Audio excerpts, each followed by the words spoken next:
as an artist, you can gain so much more by not being too insular and not being too focused on self-expression, but looking at how that self-expression actually manifests itself once it's kind of delivered. Once your work is out there, it can change, especially if you get into technology and saying, okay, well now there's an interaction model that wasn't there before. It's not just about observing something that's on a wall or hearing something that's being performed. The immersion and sometimes now with technology, the ability to change the form of that art through an interaction or through a different sensory experience and how that's interpreted.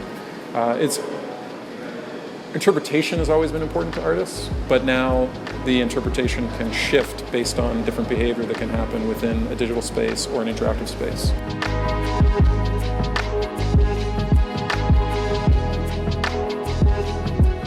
As artists, we are storytellers innately, and there is just no reason to shy away from that in the marketing that we're doing.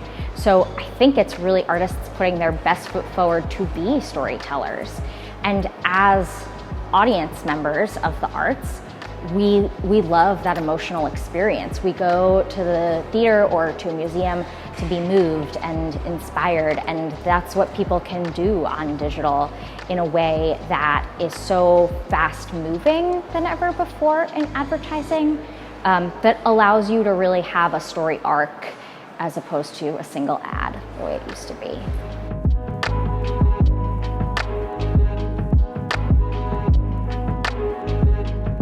Augmented reality is this new technology that kind of brings together a number of very sophisticated visual technologies, allows you to seamlessly take things that are virtual and characters and places that aren't real and kind of intermesh them with the physical environment and create kind of a seamlessness that you can't really tell one from the other sometimes.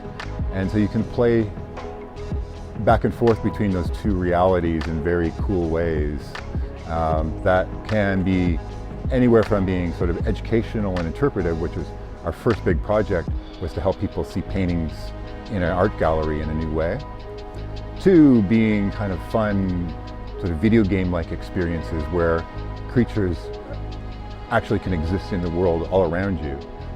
And in that augmented reality space, when you bring a virtual character from your imagination into the real world, it actually creates a different type of relationship.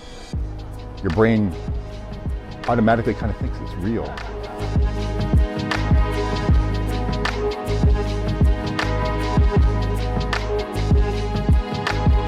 I think there's always a range of ways that people adapt to these technologies and the ways that they use them based on their own interest and practice. And for me as an artist with a very strong, often social issue motivation, I'm going to come at it from a certain perspective. But I'm excited with VR about the capability and AR and these different forms to physicalize a viewing experience. And what that means is it gives us an opportunity to affect people more, but it also comes with responsibilities ethically about how we are aware of the dynamic of the way we interact with our user or our viewer.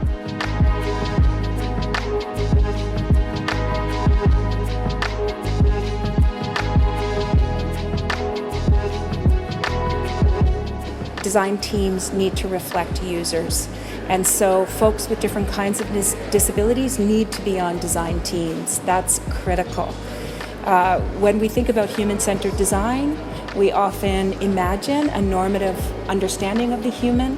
That is somebody without embodied or minded difference, and we need to disrupt the notion of the human that's at the center of the design process and welcome embodied and in-minded difference in.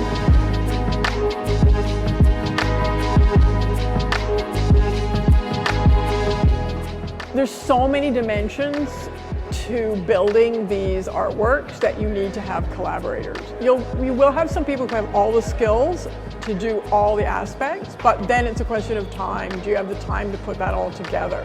So working with collaborators can make the process more efficient. It can also make the process better because you get different ideas when you're starting to build new things. One of the things we're doing at the University of Toronto is a collaboration with computer programmers from computer science at the university, with Centennial College and with OCAD-U for designers, and with composers and sound designers and music technologists from University of Toronto. If you can have a composer with a particular idea at the beginning of a game construction, that can affect the mechanics of the game. That can affect the look of the game. The look of the game can affect the music. So nothing's kind of added on at the end. Digital is where the eyes and ears are. There was those slides in my presentation, one of everybody reading the newspaper on the subway and the other of everybody on their phones on the subway. And it's just undeniable that that is where your audience is or your users, and has to be where you are communicating with them. Keep trying new things. Keep thinking of ways that expression of what matters to you as a human can reach other people. And the means by which you do that will change, but you have to always keep that at the center. What do you want to communicate for other people to understand and care about?